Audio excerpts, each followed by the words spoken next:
I feel like the last couple of years you've like purposely picked this fight with the red states. I mean, the dissent. Yeah, but I don't want to live in the Civil War country. I agree with that. You know what? Well, but you seem like you purposely want to set up this dichotomy between, this is a blue state and that's a red state. Yeah. You got folks out there trying to bring us back to a pre-1960s world. America in reverse, rolling back voting rights, LGBTQ rights, women's rights, not just access to abortion, but contraception. I mean, it's a profound and consequential moment. And you could sit by and say, well, I really want to get along, as these guys are rolling back the clock. The governor gave this creepy speech where he was talking about speculators coming in and talking about what to do with the land of all these homes that have been burnt down. We're dealing with a myriad of issues. I was just talking to Josh Green, the governor down in Hawaii, who had some ideas around some land use concerns he has around speculators coming in, buying up properties. While it's still only 6% contained, and he did this little dance. Bill Maher and California Governor Gavin Newsom went head-to-head in a fiery exchange on Real Time with Bill Maher. And trust me, no one saw it coming. Sure, Maher has been calling out woke culture and left-leaning politics for a while now, but the way he pressed Newsom was next level. He didn't just challenge the governor, he put him on the ropes, turning what should have been a debate into a full-blown showdown. So who held their ground? Who walked away victorious? Stick around to find out. Now, let's roll the clip. Just listen to the audience's stunned reaction as Maher fires off tough questions while Newsom scrambles to respond. Good at the job. Not this year, we know. No, I know. But he said, I don't think he could win. I don't think he could win. He's too progressive coming from this state and what he's done in this state to win in any southern state, any red state. I disagreed, but no, this is a progressive African-American owned station, and I'm sure they like you, but he doesn't think you can win. What do you say to that if you could win look at the swing states, there's only 8 of them. Right. Well, I mean, California is an interesting case study, isn't it? It's the size of 21 state populations combined. Yeah. 2/3 of the state is very deeply red.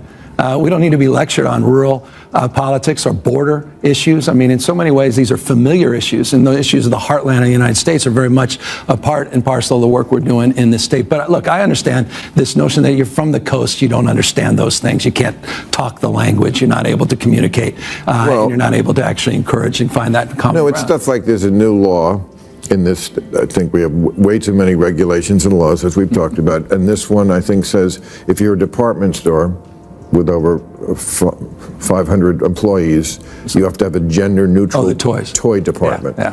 Stuff like that. Yeah, I get it. So do you think that's silly? Do you think that's a silly thing that we too much government, too much? If you listen closely, you can actually hear the audience gasp at this moment.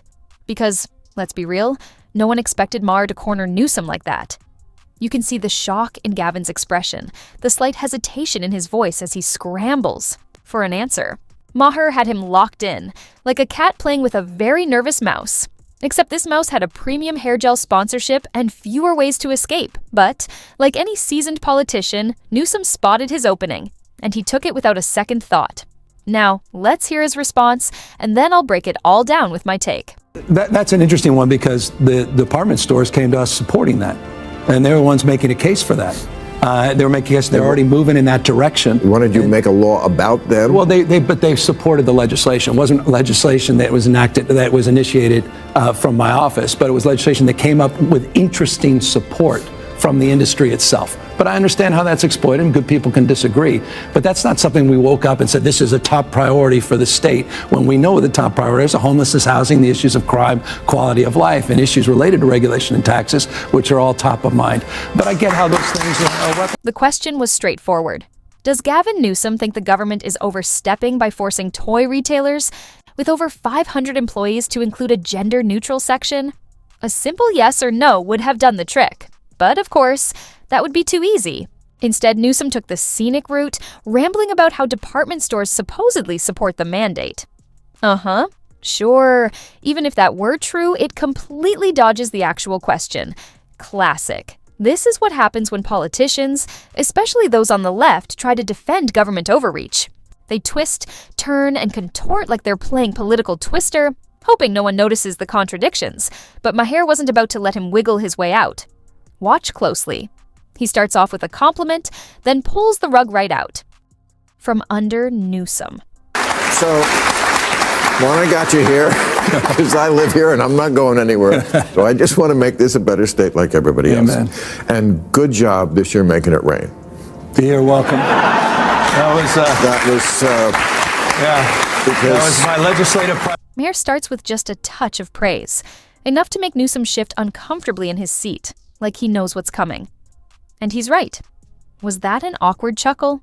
From the audience? Yep, they felt it too. They could see their golden boy was about to walk straight into a rhetorical buzzsaw.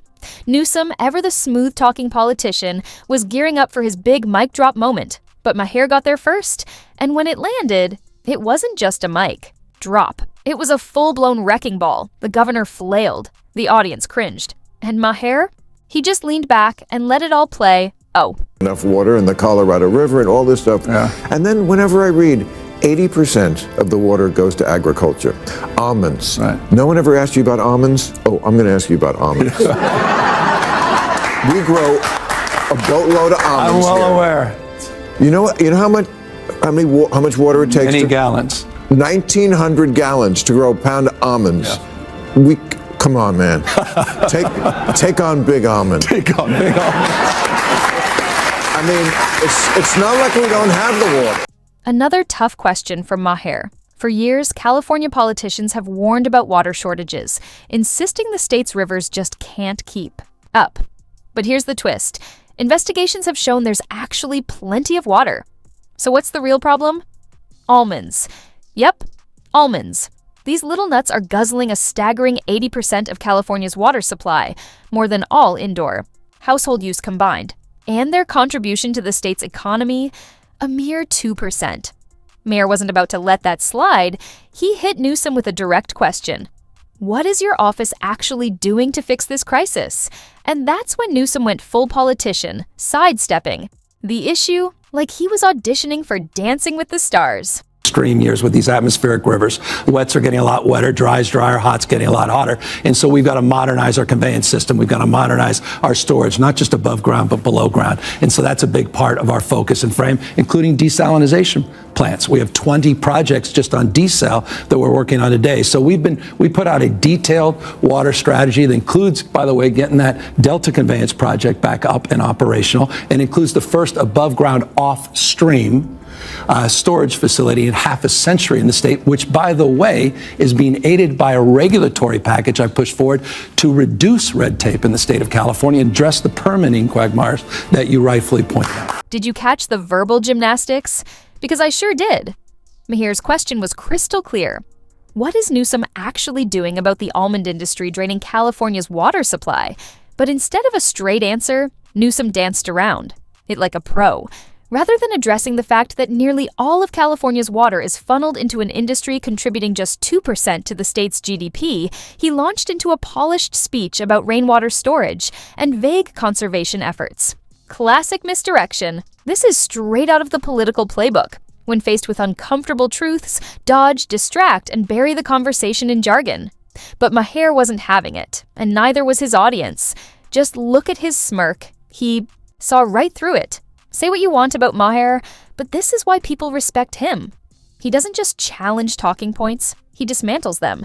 And if this interview proved anything, it's that when political contradictions are exposed, some narratives crumble faster than a gluten-free cookie in a Berkeley cafe. I'm good at this job.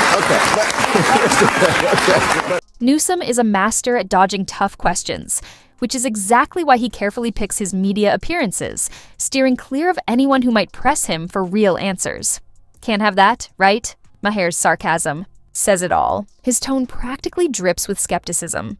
You can tell he sees Newsom as just another slick politician, polished, rehearsed, and full of empty rhetoric.